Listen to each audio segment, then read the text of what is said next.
안녕하세요. 저는 서울에 살고 있는 40대 여성입니다. 여러분들은 결혼이라는 제도에 대해서 어떻게 생각하세요? 얼마 전에 이혼한 저의 가장 친한 친구는 그러더라고요.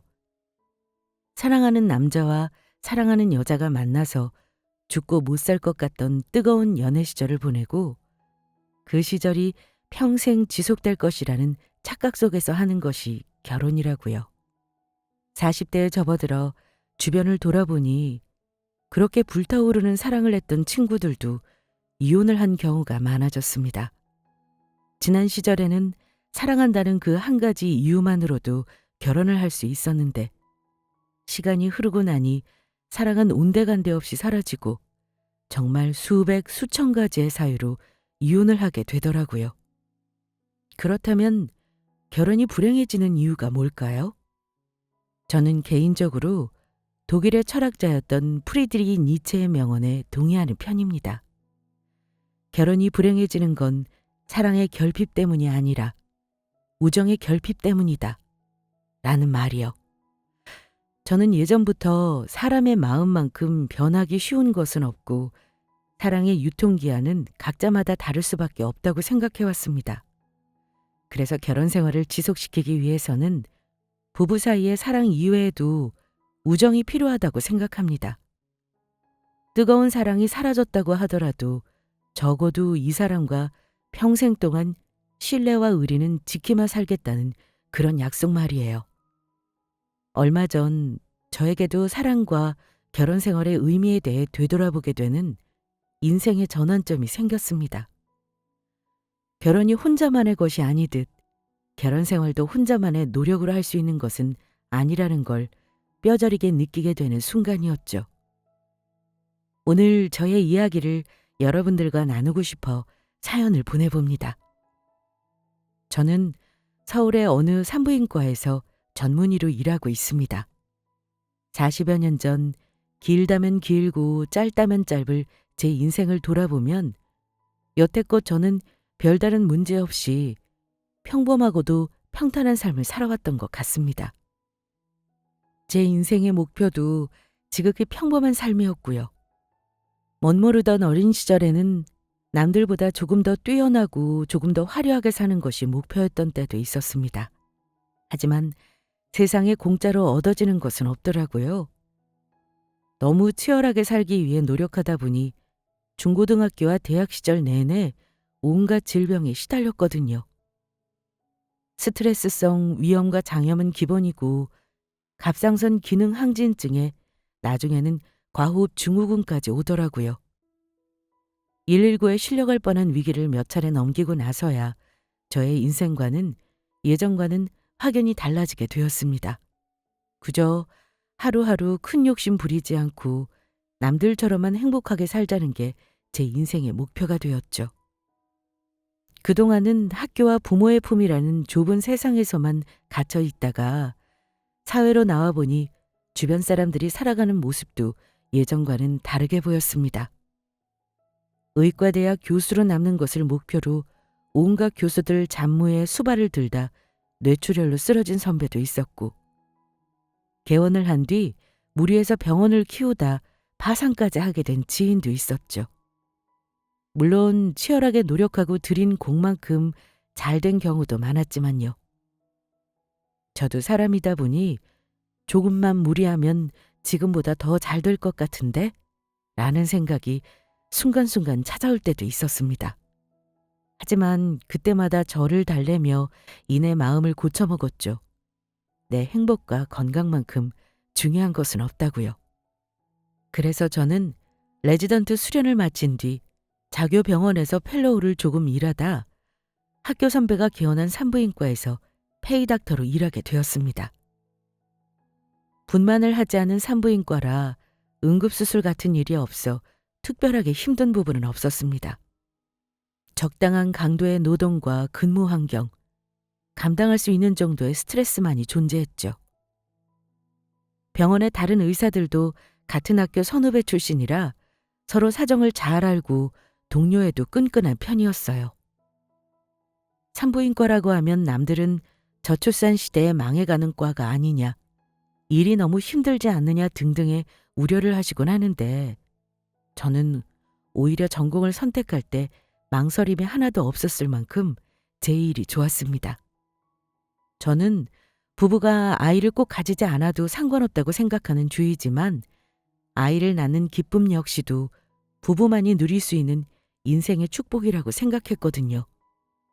산부인과 의사는 그 일을 가까이서 지켜보고 한 생명의 시작을 도와주는 일이니 더 없는 보람이라고 생각했고요. 모든 것이 만족스러웠습니다. 단 한 가지만 제외하고는요. 엄마, 벽에까지 말도 없이 어쩐 일이세요? 유나, 너 또 귀찮다고 밥도 제대로 안 챙겨 먹고 있을까봐 내가 신경이 쓰여서 왔지. 열무김치 새로 담근 거랑 네가 좋아하는 반찬 몇 가지 해왔어. 뭘 이렇게 많이 해오셨어요? 날도 더운데 힘들게 가져오지 마시라니까. 힘들긴 뭐가 힘들어. 내 새끼 밥 먹이는 건데.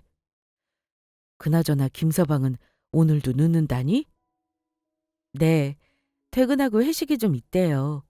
저녁 안 차려도 돼서 편하지 뭐. 그런데 이건 또 뭐예요? 어, 반찬 가져오면서 한약 좀 지어왔어. 내 친구 딸내도 애가 안 들어서서 한참 고생했는데 여기서 지어 먹고 바로 생겼다더라고. 저는 올해로 결혼한 지 8년 차가 되었습니다. 대학 시절 자원봉사 동아리를 하면서 친해지게 된 의대 한 해 선배와 결혼을 했죠. 처음 그 사람을 만나게 된 건 재수를 마치고 들어갔던 21살 때였고 그때는 단지 친한 선후배 관계로만 지내왔습니다. 꽤 오랜 시간을요. 그러다가 본격적으로 연애를 하게 된 건 제가 인턴을 시작하고 그 사람은 갓 정형외과 레지던트 1년 차로 수련을 하고 있을 시기였습니다. 인턴 레지던트 때에는 잘 만나고 있던 애인들과도 다 헤어진다는데 저희는 오히려 반대였죠. 하루에 많아야 2~3시간 쪽잠을 잘 정도로 워낙 바쁘고 힘들다 보니 동지애 같은 느낌으로 서로의 존재가 너무 든든하고 위안이 되더라고요. 머리도 못 감은 채로 병원 복도에서 짧게 만나는 데이트가 그때는 그렇게도 행복했었습니다. 결혼을 할 때도 별다른 고민 없이 순탄했고요.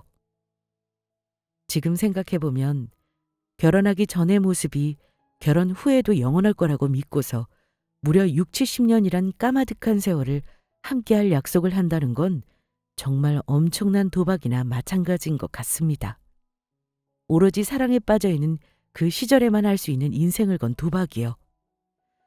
하지만 운명의 신이 저의 편이었는지 성향 차이로 조금 삐걱거리던 신혼철을 지나고서는 저희의 결혼 생활은 곧 안정기에 접어들었습니다. 밖에 나가면 주위에서 너희는 아직도 신혼생활을 보내고 있는 거냐고 물어볼 만큼 사이도 좋았고요. 그 어떤 풍파에도 흔들림 없이 안정적이며 또 한편으로는 더없이 다정한 사이, 제가 원하는 결혼생활 그 자체였어요. 엄마, 제가 몇 번을 말씀드려요. 지금까지 이런 거 수없이 많이 먹어도 다 소용없었잖아요.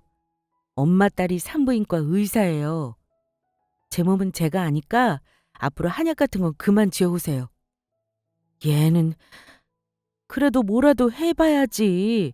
평생 애 없이 살 거야? 애 없이 살면 또 어때요?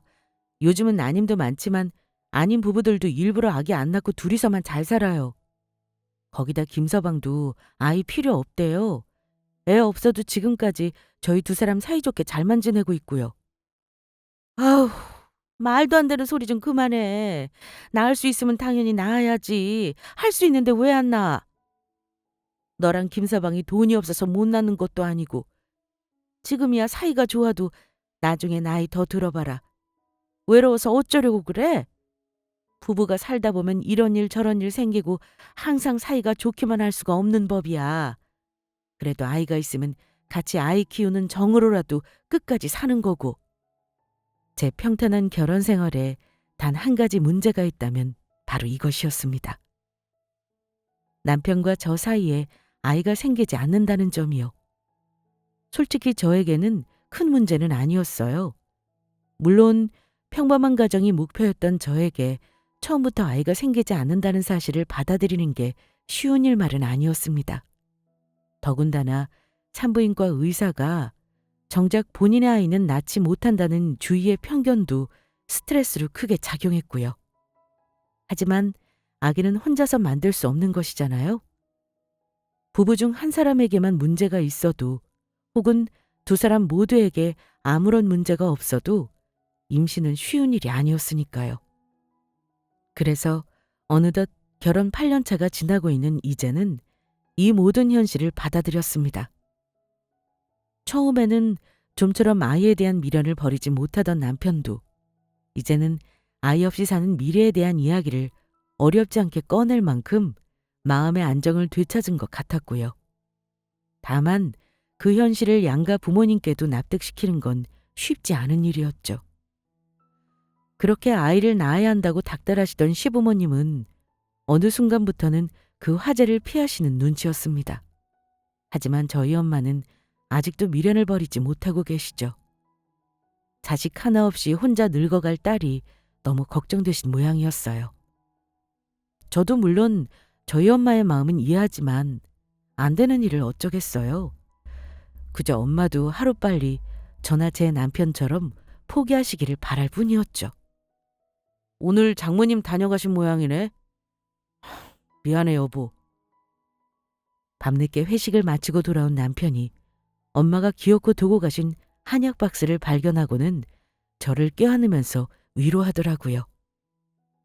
미안하긴 뭐가 미안해. 말했잖아 내가. 이건 누구에게나 닥칠 수 있는 일이고 아무도 서로에게 미안해할 필요가 없는 일이라고. 누구 하나의 잘못으로 생기는 일이 아니야. 그래도 내가 많이 미안해. 괜히 당신은 안 해도 될 마음고생이나 시키고. 그까짓 나이 하나 없으면 어때? 이제 우리 긍정적인 생각만 하고 살자. 애는 있어도 걱정이고 없어도 걱정이라잖아. 있으면 있는 대로 좋은 일이고 없으면 또 없는 대로 좋은 일이라고 생각하면 돼. 앞으로 우리 둘이서 100살까지 어떻게 행복할지만 고민하자. 제가 남편에게 한 위로는 모두 진심이었습니다. 저는 원래 성격상 바꿀 수 없는 일을 붙들고 오래 고민하거나 미련을 가지는 타입이 아니었거든요. 남편은 저에 비해서 조금 더 생각이 많고 후회도 긴 편이었지만요. 주변에 아이가 있어서 사이가 깊어지는 부부가 많지만 오히려 서로에게 두 사람밖에 없어서 더욱 사랑이 깊어진 부분도 많이 봤습니다. 지금도 충분히 행복하니 이제 포기할 건 포기하고 둘이서 인생의 다음 스텝으로 함께 나아가야 할 시기라고 생각했죠. 그러던 어느 날이었습니다. 그날은 하늘이 새파랗고 유난히 창밖 매미 소리가 시끄러웠던 기억이 납니다. 바로 옆 사람과의 대화 소리도 잘 들리지 않아서 창문을 닫아야 할 정도로요. 여름의 절정이었고 제가 가장 사랑하는 계절이었죠. 점심을 먹고 달달한 커피를 한 잔 마신 뒤 오후 진료를 위해 진료실로 돌아왔습니다. 날이 너무 더워서인지 그날따라 오전부터 환자가 별로 없어서 비교적 한가했어요. 이소영님 맞으신가요? 네, 제가 이소영이에요. 오늘 처음으로 오신 신규 환자분이시더라고요.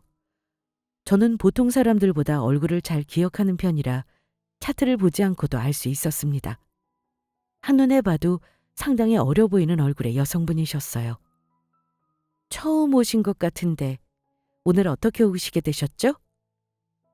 생리를 안 한 지 한 달 반이나 넘어서 혹시나 싶은 마음이 들어서 초음파 좀 보려고 와봤어요. 테스트기는 해봤고요. 혹시 임신이라도 하게 된 거면 조만간 이 동네로 이사 오게 될 것 같아서 미리 병원을 옮겨두려고요. 네, 일단 초음파 한번 볼게요. 그리고 저희 병원에서는 분만은 진행하지 않는 건 알고 계시죠? 네, 분만병원은 당연히 더 큰 병원으로 다닐 거예요. 생리를 안 한 지 한 달 반이 넘었는데 첫 진료를 본다는 것도 조금 특이한 일이긴 했습니다.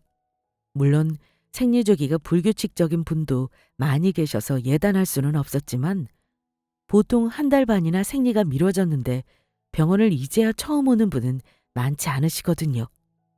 그래서 임신 사실을 알게 된 병원이 따로 있고 여기는 임신 사실을 재확인차 서부 병원으로 찾아오신 게 아닌가 하는 생각이 들었습니다.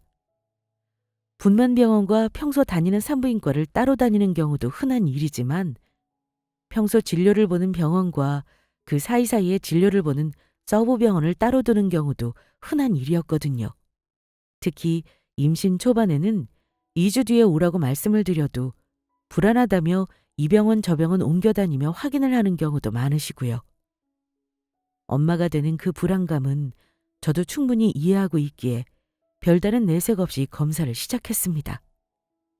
축하드립니다. 임신이시네요. 아기 심장 소리도 우렁차고 별다른 문제도 없어 보입니다. 초음파상으로는 10주 정도로 보이는데 주수에 맞게 잘 크고 있는 것 같고요. 아, 정말요? 심장 기억이나 뭐 이런 문제는 없나요? 네, 이상 없으세요. 원래 임신 초기에 제일 위험해서 이런 걱정 저런 걱정 많이들 하고 오시는데요. 스트레스가 엄마에게는 제일 위험하니까 컨디션 관리랑 스트레스 관리만 잘 하시면 금방 건강한 아기 만나실 수 있을 거예요. 다행이네요. 딸인지 아들인지는 아직 알 수 없겠죠? 네, 성별은 아직 알 수 없고요. 보통 15주, 16주 정도면 거의 확인하실 수 있어요. 그럼 옷 입고 천천히 나오세요. 초반에 제 의심은 거의 확신으로 바뀌고 있었습니다. 보통 임신이라고 하면 제일 먼저 크게 놀라며 반가워하시거나 걱정하시는 게 일반적인 반응이거든요. 그런데 이분은 무려 임신한 지 10주 차라는 제 말에도 놀라는 기색은커녕 너무나 침착한 반응이더라고요. 그래서 임신 사실은 이미 알고 계셨구나 싶은 생각이 들었죠. 어쨌거나 초음파상으로 아기에게 아무런 이상이 없다고 하니 안심하는 눈치셨어요. 엄마라면 당연한 일이었고요.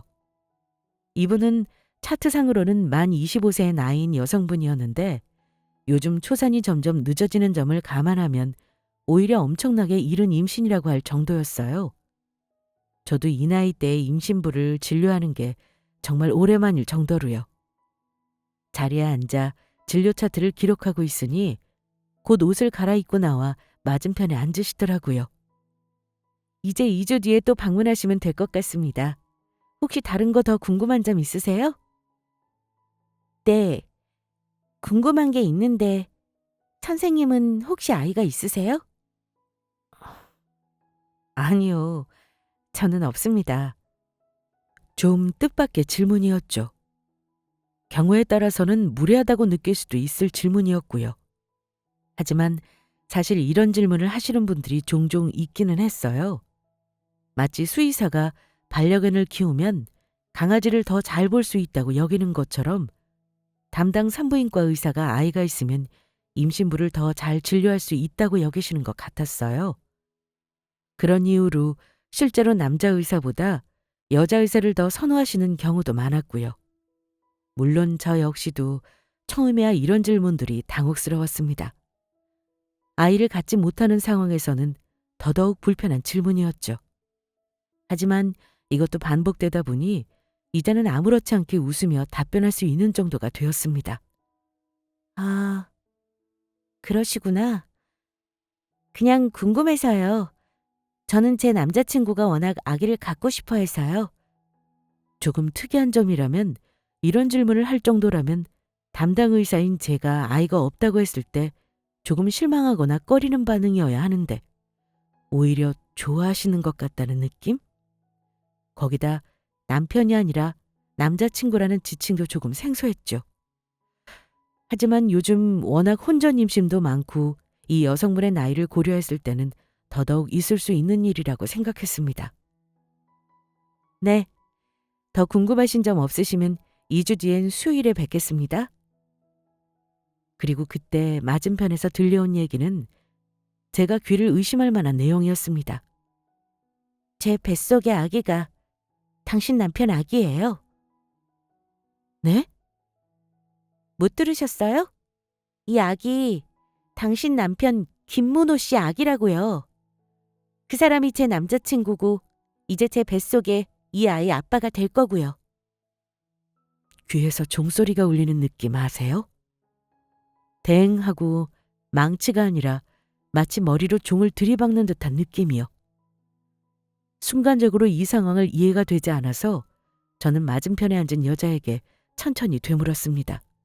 제 남편보다 좋기 띠동갑은 어린 그 새파랗게 젊은 여자에게요. 김문호가 당신 남자친구라고요? 네. 우리 3년 넘게 만나왔어요. 전혀 몰랐다는 연기는 하지 마세요. 아무리 남편을 믿어도 한 집에서 한 입을 덮고 같이 자는데 모른다는 건 말이 안 되잖아요? 그동안 대충 눈치는 채고 있었죠? 정말이지 할 말을 잃게 만들더라고요. 온몸에 소름이 돋아서요. 순간적으로 책상 위에 놓인 액자에 저의 시선을 옮겼습니다. 액자 속에는 다정하게 팔짱을 끼고 있는 저와 남편의 사진이 있었죠. 무려 8년 전에 우리의 결혼 사진이요. 제 시선을 따라간 그 여자는 사진 속 남편의 얼굴을 보고는 픽 웃으며 핸드폰을 열어 제 눈앞에 들이밀더라고요. 못 믿겠으면 여기 확인하세요. 옆으로 넘기면 사진은 끝도 없이 많으니까. 뭐가 그리도 당당한지. 요즘 상간녀들은 개념도 없고 염치도 없더라고요. 이 여자의 말대로 사진첩을 확인하니 온갖 사진이 다 있었습니다. 저와 함께 갔던 여행지에 그 여자를 다시 데려간 건 양반이었어요. 날짜를 보니 해외 학회다 뭐다로 일하러 간 것처럼 집을 비웠을 때조차 두 인간은 같이 시간을 보내왔더라고요. 더 볼 필요도 없었죠. 이제야 이상하다 싶었던 의심의 퍼즐이 짜맞춰지는 순간이었습니다. 이 여자가 우리 병원에 온 이유도 알겠더라고요. 다른 병원에서 임신 사실을 확인하고 이 사실을 직접 제 눈으로 확인시키기 위해 제 직장이 어디인지를 알아내서 일부러 이곳으로 진료를 보러 온 것이었어요. 거기까지 생각이 미치자 오히려 저는 찬물이라도 맞은 것처럼 차분해지더라고요. 처음에는 믿을 수 없는 배신감과 분노가 치밀어 올랐지만 그것도 금방 사그라들었어요. 그렇게 사이가 좋던 연인과 부부도 한순간의 실수로 남이 되는 게 인생이라는 걸 주변에서 숱하게 봐왔거든요. 그게 꼭 우리의 일이 되지 말라는 법은 없었으니까요. 그래서요? 이걸 보여준 이유가 뭐죠? 오빠가 그랬어요. 와이프랑 사랑은 끝난 지 한참 전이라고요. 이제는 그냥 정으로 살고 있는데 이혼하기는 힘들다고요. 김문호가 그래요? 나랑 정으로 산다고? 네. 그런데 아기가 생기기 전에야 어쩔 수 없는 일이라지만 이제는 상황이 달라졌잖아요.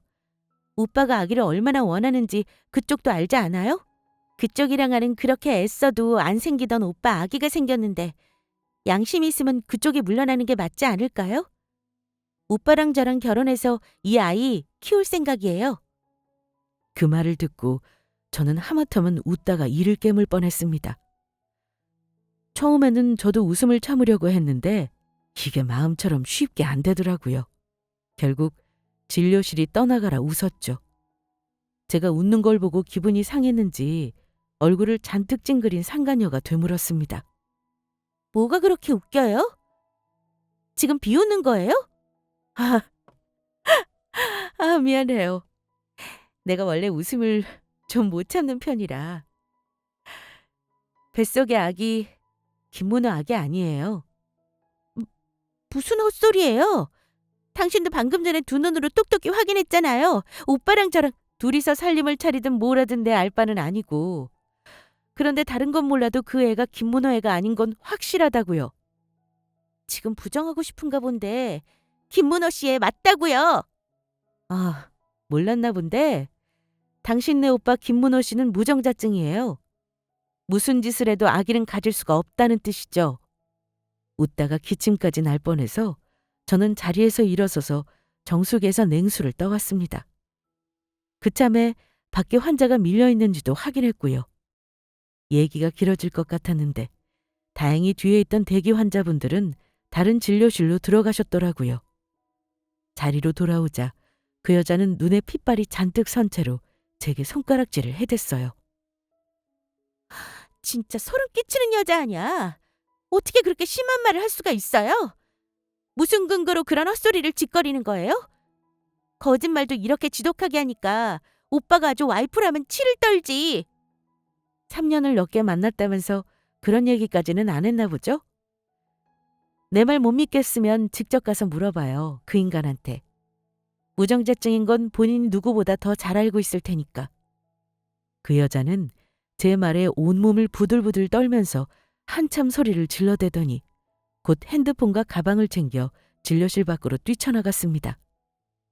아마도 사실을 확인하기 위해 제 남편, 아니 그놈에게 달려갔겠죠. 무슨 일이 있었냐며 몰려온 직원들을 돌려보내고 저는 잠시 생각에 잠겼습니다. 3년이라는 여자의 말이 귓가를 맴돌았어요. 와이프라면 치를 떤다는 말도요. 간밤에도 남편은 약한 감기 기운으로 기침을 하고 있는 제게 따뜻한 유자차를 타오며 힘들면 너무 무리하지 말고 쉬라는 다정한 말을 건넸었습니다. 돈은 자기가 벌면 되니까 저는 쉬어가며 일했으면 좋겠다고 두 발도 주물러주면서요. 그 눈빛은 진심이었는데, 아니 진심 같았는데 사실은 제가 속아 넘어갔던 걸까요? 저는 혼란스러웠습니다. 결혼 생활 내내 보여줬던 남편의 모습과 그 여자의 말, 둘 중 하나는 거짓말일 테니까요. 그동안 남편의 외도를 눈치채고 있지 않았냐는 말에는 더 기가 막혔죠. 그 여자의 말대로 한 집에서 한 입을 덮고 같이 자면서도 저는 제 남편이라는 사람에 대해 여태껏 아무것도 모르고 있었다는 사실이요. 그 사람이 밖에서 뭘 하고 다니는지, 누구를 만나는지, 어떤 생각을 하는지도 몰랐으니까요.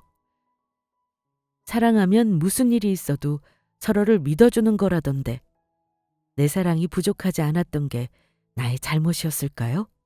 저는 퇴근 후에 1시쯤을 집 주변을 배회하다 집으로 돌아갔습니다. 집까지 들어가는 길이 아주 지옥이었어요.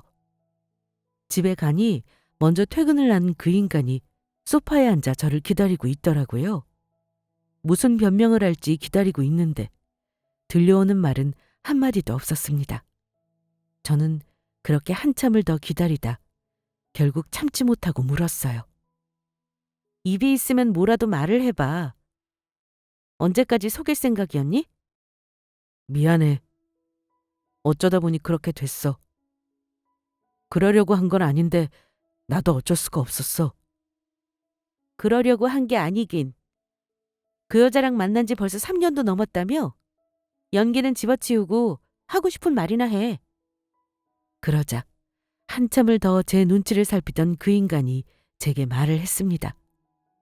나 소영이 걔 만나면서도 당신이랑 이혼할 생각은 절대 없었어. 걔는 그냥 일탈 같은 거였고 조금 즐기다 정리하려고 했어. 진짜 그 개소리를 들어주고 있는데 말 한마디 한마디가 주옥 같아서 귀를 의심하게 하더라고요. 뭐? 일탈 같은 거? 나랑 이혼할 생각이 없었어? 너 진짜 어디까지 바닥인 거니? 차라리 사랑했다고 말을 해. 그러면 이해라도 될 거니까. 진짜 사랑은 아니었어. 그런데 어떻게 임신을 했다잖아. 당신한테 정말 미안한데 그렇다고 임신까지 한 애를 버릴 수는 없잖아. 내가 책임을 져야지. 미치겠네 진짜. 이것도 내 앞에서 연기하는 거야? 아니면 진짜 그렇게 믿고 있는 거야? 너 무정자증이잖아. 누구보다 네가 잘 알고 있는 거 아니었어? 심지어 본인이 무정자증이라는 건 저보다도 저 인간이 먼저 알고 있던 사실이었습니다. 결혼한 지 3년 차가 되었을 때 아무리 노력해도 자연 임신이 되지 않자 제가 먼저 난임 검사를 하자고 제안했었거든요. 처음에야 둘 다 일이 바빠서 그런 거다. 피곤해서 그렇다. 원래 임신을 너무 기다리면 스트레스 받아서 더 안 생길 수 있다 등등의 핑계로 저를 달래주던 남자가 나중에야 실토하더라고요. 사실 본인이 무정자증이라고요. 저는 기가 막혔죠. 언제 알게 되었냐는 제 물음에 1년쯤 전에 혼자 병원에 들러 확인을 해봤다나요? 무정자증도 크게는 폐쇄성과 비폐쇄성의 두 가지의 경우가 있습니다. 전제의 경우에는 정자가 없는 것이 아니라 배출의 문제이기 때문에 자연 임신은 힘들더라도 정자를 채취해 시험관 아기 시술을 할 수는 있었습니다. 신락 같은 희망을 품고 확인해 보았지만 남편의 경우에는 후자의 경우였다고 하더라고요. 처음부터 아예 정자를 생성하지 못하는 근원적인 문제였죠. 이 경우 당연히 채취할 정자가 없으니 시험관 같은 방법은 시도조차 할 수가 없는 것이었고요. 처음 그 소식을 듣고 느낀 건 배신감이었습니다. 왜 진작 말하지 않았냐고 물었죠. 1년 전에 그 사실을 알게 되자마자 저에게 얘기를 해주었다면 적어도 임신이 되지 않아 기대하고 또 실망하는 일을 매달 반복하지는 않았을 테니까요. 그랬더니 제가 본인을 원망할 것이 두려워 말을 할 수 없었다고 울더라고요. 이미 이렇게 된 건 어쩌겠냐는 생각과 함께 체념을 했습니다. 저 사람도 오죽했으면 제게 숨길 수밖에 없었을까 싶은 측은한 마음이 들었죠. 그래서 우는 남편을 달래며 괜찮다고 위로를 해주었습니다. 아이가 없어도 지금껏 그래왔던 것처럼 서로가 서로만 사랑한다면 우리는 충분히 행복할 수 있을 거라고요. 그 뒤로 5년의 시간이 더 흘렀습니다. 양가 부모님께는 무정자증이라는 말을 하면 너무 슬퍼하실 것 같아서 애들러 그냥 잘 안 생기는 것 같다고 말씀을 드렸죠. 하지만 제 친정엄마는 아직도 희망의 끈을 놓지 못하고 몸에 좋은 음식이니 한약이니 바리바리 싸우셨던 거고요. 그걸 보며 저는 내내 아무 말도 할 수가 없었습니다. 그간 이런 일들을 지내왔는데 이 결혼에 돌아오는 결말이 결국 바람이라니요. 저는 남편의 목이라도 조르고 싶은 심정이었습니다. 그러자 저 인간은 뻔뻔하게도 제 앞에서 그러더라고요. 의학에 완벽한 건 없다는 거 당신도 의사니까 잘 알 거 아니야. 무정자증이라도 기적처럼 아이가 생길 수도 있어. 세상에 100%라는 경우는 없는 거니까. 와, 너 지금 진심으로 하는 소리야? 애초에 그런 게 가능할 리도 없지만 설령 가능한 일이라고 해도 그게 얼마나 희박한 경우인지는 알고 나는 소리냐고. 당신이랑 나 사이에 아기가 안 생긴다고 해서 다른 사람이랑 나 사이에도 안 생길 거라는 건 너무 오만 아니야? 뭐라고? 나는 소영이 믿어. 걔가 내 아이 임신했다고 하면 그런 거야. 그 애 순진하고 너무 착해서 나밖에 모르는 애야. 어디 가서 딴짓하래. 절대 아니라고. 오죽했으면 나한테 말을 못하고 당신을 먼저 찾아갔겠어? 애까지 가진 그 몸으로 본처한테 찾아가서 헤어져 달라고 말하기까지가 얼마나 무서웠겠냐고. 드라마에서는 보통 이 정도 상황이면 바닥에 주저앉아 대성통곡을 하잖아요. 그런데 저는 이 기막힌 개소리를 듣고 있는 와중에도 눈물 한 방울 나지를 않더라고요. 슬픔이라는 것도 상대방에게 사랑이라는 감정이 남아있을 때 적어도 최소한 인간을 향할 때 느끼는 감정이었나 봅니다. 아니, 무정자증인 건 본인인데 아기가 생겼다는 생각에 이제는 아예 그동안 불임의 원인이 저였던 것처럼 탓을 하더라고요. 저는 저 사람 같지도 않은 뻔뻔한 면상을 보며 그저 분노만이 치솟았습니다. 그러다 나중에는 그냥 헛웃음만 나왔죠. 이혼하자. 제발. 이제 와서 너한텐 미안한 말이기는 한데 솔직히 자식 하나 없이 산다는 거 너무 불행한 일이잖아. 아예 없는 거면 체념이라도 할 텐데 이미 생긴 자식을 지을 수도 없는 일이고 거기다 애도 그렇지만 애 엄마한테도 못할 짓이고. 너 왜 이렇게 당당해? 사랑은 애초에 사라졌다고 치고 적어도 너랑 나 사이에 우정이나 의리라는 것쯤은 남아있어야 하는 거 아니니? 너 나한테 진짜로 미안하기는 해? 그만 좀 해. 미안하다고 몇 번이나 말했잖아. 그리고 그게 무슨 의미가 있어? 어차피 너도 나한테 사과 같은 거 바라는 거 아니잖아. 위자료는 네가 만족할 만큼 줄 테니까 협의 이혼하자. 사람이 죽을 때가 되면 눈앞에서 주마등이 스쳐나간다는데 저는 짧은 순간 그 비슷한 걸 본 것 같습니다. 무려 21살 때부터 인간 대 인간으로 알아왔고 연인으로 또 부부로 살아왔던 그 오랜 시간의 모습이 마치 빨리 감기를 한 영화 필름처럼 눈앞에서 스쳐 지나가더라고요. 이 더러운 결혼 생활의 끝을 내가 만족할 만한 위저러라는 돈으로 마무리하자는 저 입을 보면서요. 그래, 어디 한번 너 좋을 대로 해봐. 근데 네 말처럼 쉽게는 안 될 거야. 협의는 꿈도 꾸지 마. 너도 한번 느껴봐야지. 내가 지금 느끼는 이 지옥을. 뭐? 야, 이윤아, 너 정말 이렇게까지 할 거야? 저는 곧장 이혼 전문 변호사를 찾아갔습니다. 그리고 변호사의 도움을 받아 이혼 소송을 접수함과 동시에 상간녀 소송을 진행했습니다. 수년이 넘는 시간 동안 상간녀는 상대방이 혼인기간이 유지 중임을 알면서 저지른 명백한 외도였으므로 손해배상 소송이 당연히 가능했고요. 멍청하게도 상간녀 소송이 진행되는 동안 그 여자가 제가 근무하는 병원에 몇 차례나 더 쳐들어와서 난동을 부린 덕에 위자료의 청구 금액은 통상적인 경우보다 더욱 높아지게 되었습니다. 정상적인 혼인관계를 파탄으로 몰고 간 남편놈의 경우는 더더욱 말할 것도 없었습니다. 남편놈의 외도와 심지어 상간녀가 혼외 자식까지 임신했다는 소식에 저희 부모님은 물론이고 시부모님도 뒤집어지셨거든요. 아가, 정말 미안하구나. 내가 자식놈을 잘못 키워서 너를 볼 낯이 없구나. 다 내 죄다. 내가 대신 사과하마. 아니에요, 아버님. 아버님, 어머님이 무슨 잘못이 있으시겠어요. 짐승 같은 저 인간이 문제죠. 마음 같아서는 우리 문호 이놈 혼쭐을 내서라도 사람 새끼로 만들어 놓을 테니 네가 딱 이번 한 번만 참고 넘어가주면 안 되겠냐고 무릎이라도 꿇고 싶은 심정이다. 그런데 그건 너한테 너무 못할 짓이지. 미안하다. 너무 미안해. 시부모님, 특히 시아버지는 오랜 교직 생활 후에 은퇴하신 분이라 자식 교육 하나만큼은 몹시 신경을 쓰셨거든요. 자식들에게 바르고 양심적인 사람으로 자라야 한다는 것만을 일평생 강조하셨고 또 그걸 자부심으로 여겨오신 분이셨습니다. 하지만 당신 아들이 무려 8년을 함께 살아온 조강지처를 버리고 짐승 같은 짓을 했다는 것을 알고 나서는 충격으로 한동안 몸져 누우셨다고 합니다. 한참 만에 자리에서 일어난 시부모님은 제 직장에까지 저를 만나러 오셔서는 눈물을 흘리며 대신 사과를 하시더라고요.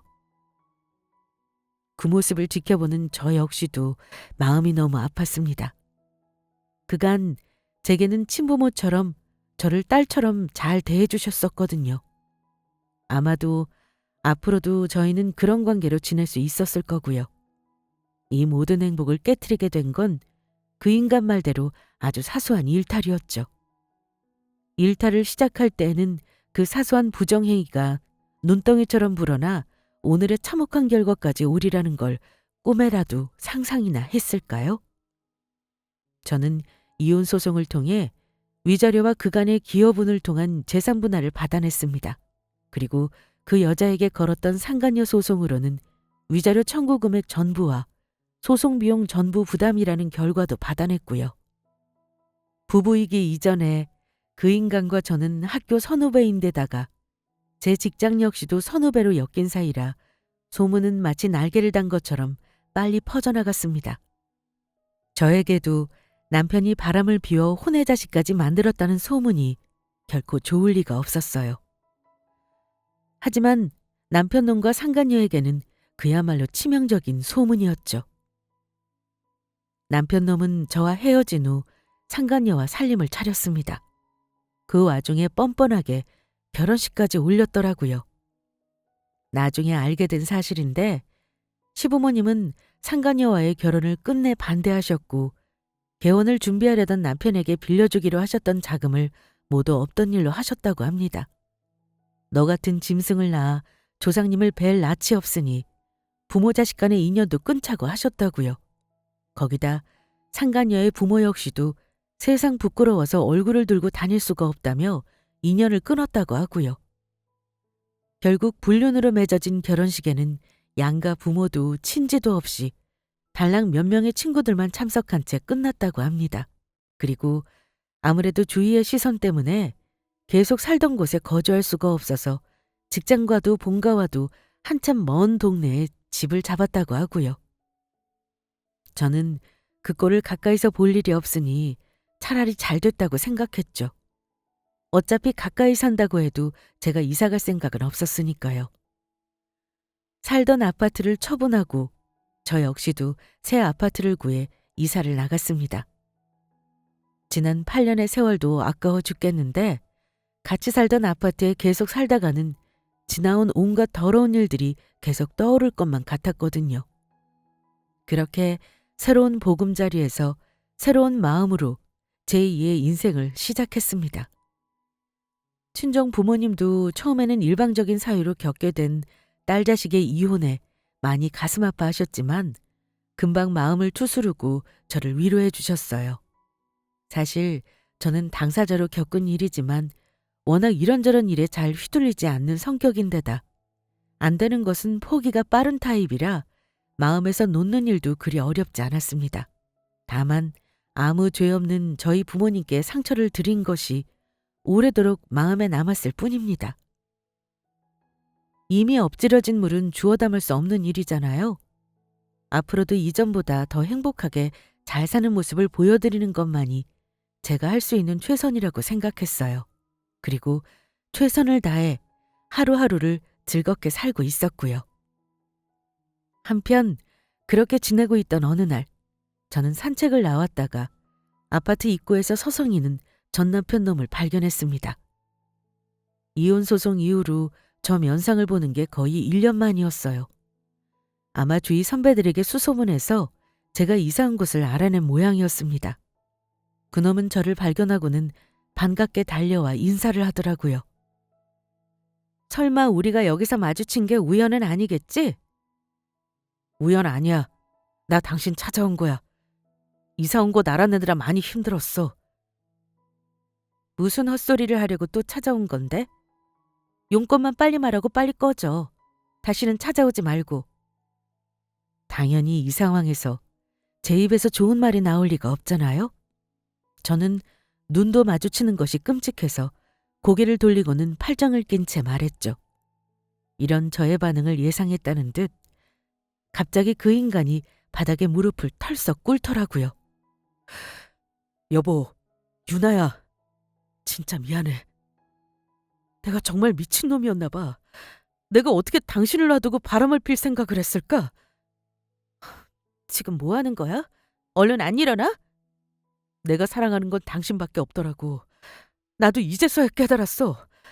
당신이랑 오래 만나다 보니 당신이 주는 안정감을 권태라고 착각했었어. 진짜로 그게 다야. 아주 잠깐 이성이 나갔었던 것뿐이라고. 사랑 타령은 너랑 지금 살고 있는 상관이랑 네 자식한테 가서나 하시고요. 난 너랑 더 이상 할 말 없으니까 이만 들어간다. 한 번만 더 이렇게 찾아오면 그때는 경찰 부를 테니까 알아서 해. 내가 사랑한 거 진짜 너밖에 없었다니까? 한 번만 믿어줘. 이게 다 그년 때문이야. 그년이 나를 속였다라고. 뭔 헛소리야 대체. 나랑 너무 안 닮은 게 수상해서 친자 검사를 해보니까 내 자식이 아니었어. 그제서야 저는 이 인간이 저를 찾아온 이유를 알겠더라고요. 무정자증이 자식을 가졌다는 것 자체가 말이 안 되잖아요. 그 말도 안 되는 일을 기적이라고 믿었던 이 쓰레기가 답도 없는 등신이었던 거고요. 누가 봐도 알 수 있는 뻔한 미래를 본인만 몰랐다는 게 저는 오히려 이해가 가질 않았죠. 차라리 뱃속에 있는 게 친자식이 아닌 걸 알고 있었지만 그 여자를 너무 사랑해서 눈 감아 주었다는 게 오히려 이치에 맞지 않나요? 물론 당시에는 사랑에 눈이 멀어 그것마저도 사실이라고 믿었다면 그건 역시도 어쩔 수 없는 일이었지만요. 우리 다시 시작하자 여보. 내가 정말 잘할게. 앞으로는 절대 같은 실수 안 할 거야. 나 평생 당신만 보고 살 거라고. 우리 부모님도 걸고 맹세할 수 있어. 어? 나는 이제 그냥 네가 불쌍하다. 어쩌다 이 인간이 이 지경까지 오게 된 걸까? 이제는 저 얼굴을 보는데 분노라는 감정조차 들지 않더라고요. 비록 우리가 결혼에 실패했다고 해서 우리가 사랑했던 시절과 그때 제가 마음을 다해 사랑했던 남자가 사라진 건 아닌데 눈앞에 무릎을 꿇고 빌고 있는 이 남자에게서는 그때 그 모습이 한 점도 보이지 않았습니다.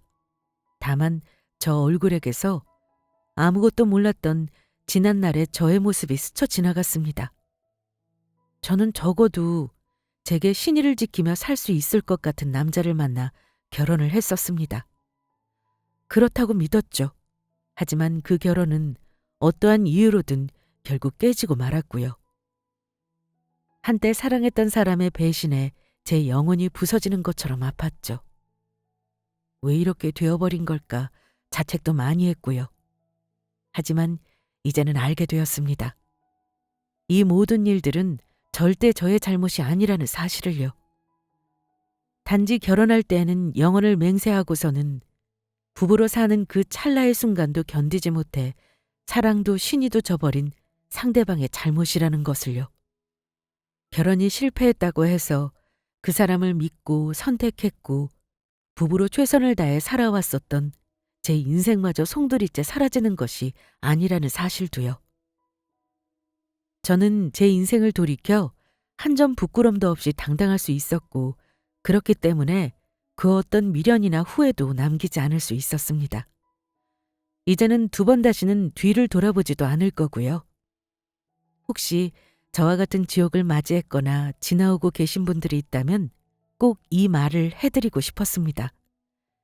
상대방의 외도는 결코 당신의 실수나 잘못이 아니니 그로 인해 절대로 자책할 것도 슬퍼할 것도 없다고요. 그리고 당신을 힘들게 하는 그 지옥 같은 시간도 곧 끝날 거라고요. 여기까지 들어주셔서 감사합니다.